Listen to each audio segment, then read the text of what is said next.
വീശിക്കിട്ടിയ മീനാണിത്. ഇത് നമുക്ക് പീര പറ്റിച്ചെടുക്കാം. അതിനായി തേങ്ങ, ചുമന്നുള്ളി, മുളക് പൊടി, മഞ്ഞൾപ്പൊടി, കാന്താരി മുളക്, കുരുമുളക് പൊടി എന്നിവ നന്നായി ഒന്ന് ചതച്ചെടുക്കണം. ഇനി ചട്ടി ചൂടായ ശേഷം എണ്ണയൊഴിച്ച് അതിലേക്ക് ഇഞ്ചി വെളുത്തുള്ളി ചതച്ചതും പച്ചമുളകും ചുമന്നുള്ളിയും ചേർത്ത് വഴറ്റിയ ശേഷം അതിലേക്ക് അല്പം കുടംപുളിയും ചേർത്ത് വഴറ്റി കൊടുക്കുക.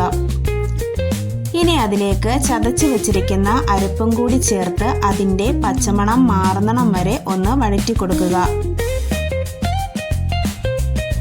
ശേഷം അതിലേക്ക് അല്പം വെള്ളം കൂടി ചേർത്ത് അരപ്പ് നന്നായി തിളപ്പിച്ചെടുത്ത ശേഷം ഉപ്പും കറിവേപ്പിലയും ചേർത്ത് ഇളക്കി കൊടുക്കുക.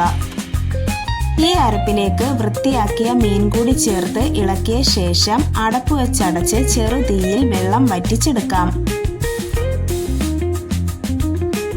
നല്ല ടേസ്റ്റുള്ള മീൻ പീര പറ്റിച്ചത് ഇവിടെ റെഡിയായിട്ടുണ്ട്. വീഡിയോ ഇഷ്ടമായെങ്കിൽ ചാനൽ എല്ലാവരും ഒന്ന് സബ്സ്ക്രൈബ് ചെയ്യണം.